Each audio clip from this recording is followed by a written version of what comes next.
You've never had to have a timeout, have you? Well, this story is about a grandpa that had to have a timeout.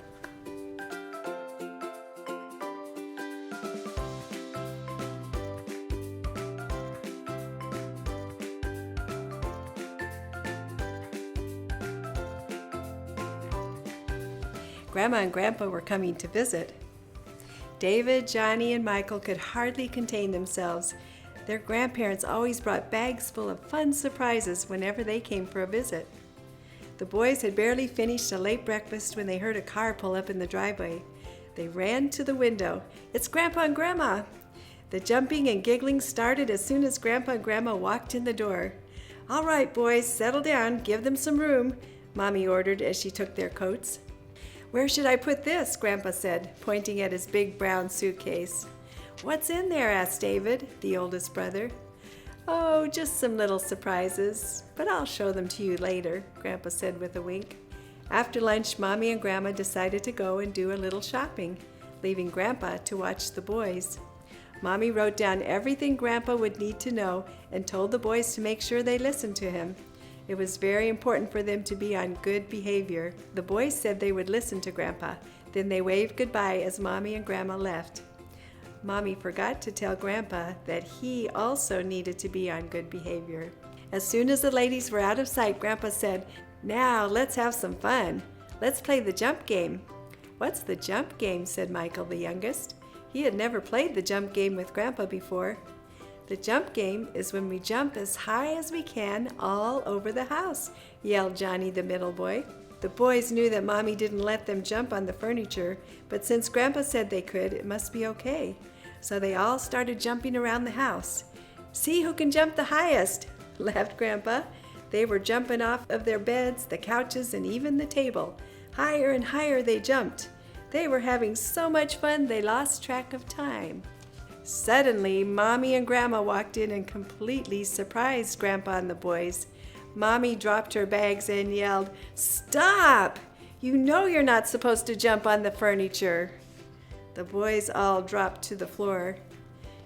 Johnny shrugged and said, "But Grandpa said we could." "That may be true," said Mommy, "but Mommy and Daddy have told you not to do that, and you listen to us." She told the boys that they had to go to their timeout corners because they had disobeyed. Grandpa was embarrassed, so he put his head down and said, "I'm sorry, it's my fault. I will also have a timeout too." Grandma just shook her head and took her bags into the guest room while Mommy went into the kitchen to cool down for a minute. After timeout was over, the boys asked Grandpa if they could see inside his special suitcase. Grandpa said, "Sure, come take a look." He opened his suitcase and the boys' eyes widened. What a surprise! It was filled with candy. "Let's have a candy eating party," Grandpa said as he started piling it in their hands. The boys looked at each other knowing they needed to ask Mommy before eating the candy. But since Grandpa gave it to them, they thought it might be okay. So when Mommy walked into the room and saw everyone sitting on the floor with their mouths stuffed with candy and surrounded by empty candy wrappers, she was not happy. "What in the world are you doing?" she asked with her hands on her hips. "I gave the boys candy to make them happy," said Grandpa. "You may be making them happy," Mommy said, "but you're also making them sick." Then she looked to the boys and said, "Go wash your hands and mouths and then come back." They lowered their heads and walked out. When they came back in the room, Michael looked up sheepishly and asked, "Are we getting another timeout?" "No timeout this time," said Mommy. "I'm giving you a job. Here's a garbage bag. You need to put all of the candy in it and then take it out to the trash can." It was not a fun job for the boys to fill the bag with all of the candy and drag it out to the garbage can. Dinner was very quiet that evening. The boys weren't hungry because they had eaten so much candy. They were just picking at their plates.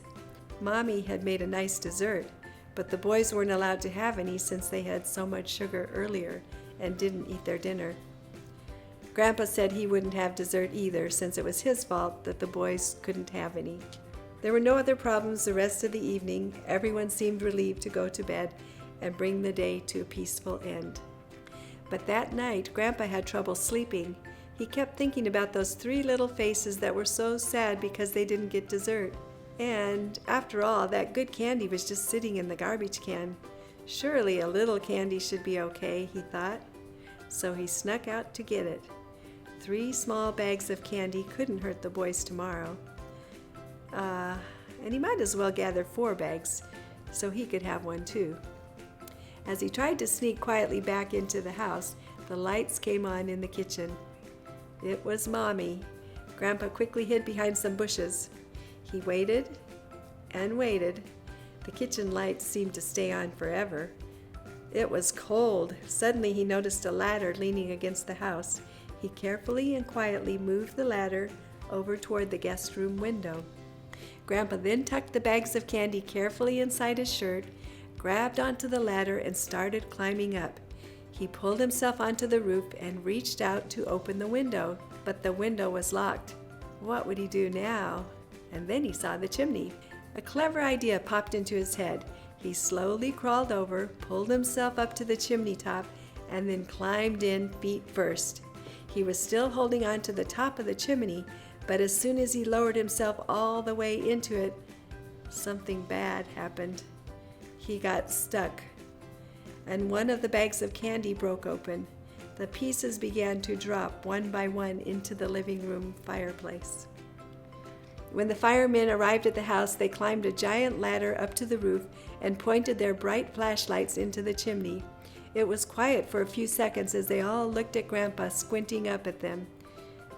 He was stuck halfway in the chimney. "Who do you think you are?" the chief asked. "Santa Claus?" Then it happened. One man giggled like a little girl, and then everyone started laughing. Oh, did they laugh! A big burly fireman threw Grandpa a rope and told him to wrap it around himself under his arms. After a few minutes, Grandpa was out, and the firemen helped him climb down the ladder. Pieces of candy dropped out of his shirt with every step.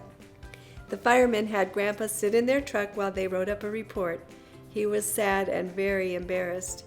He asked the fireman, "Is this Grandpa's timeout?" "Yes," said the chief, with a twinkle in his eye. The next morning, Mommy sent Grandpa and the boys outside to play. She thought that was a safe idea. And the boys were running around in the big yard when suddenly Grandpa noticed a big climbing tree. He said, "Let's climb that tree. I'll show you how." By now, the boys had learned their lesson and told Grandpa that Mommy said they weren't allowed to climb that tree, and they were going to obey her. Grandpa said that was a good idea for them, but he still wanted to climb the tree.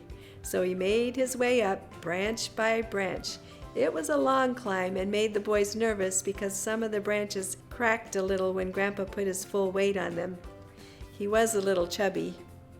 Yow! First his foot tripped, but he was able to grab a limb just before his big bottom landed on a limb.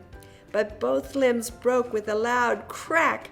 First the one he was kind of sitting on, and then the one he was trying to hold. Grandpa howled like a hound dog as he banged into limbs all the way to the ground.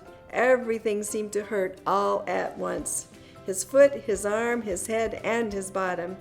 He was crying and in a lot of pain. David yelled for Johnny to run inside and get Mommy and Grandma. The ambulance arrived in minutes and took Grandpa to the hospital with all the lights blazing and siren blaring. It didn't make him feel any better. Later that evening, Mommy and the boys went to the hospital to visit Grandpa. He was lying in bed. The ambulance arrived in minutes and took Grandpa to the hospital with all the lights blazing and siren blaring. It didn't make him feel any better. Later that evening, Mommy and the boys went to the hospital to visit Grandpa.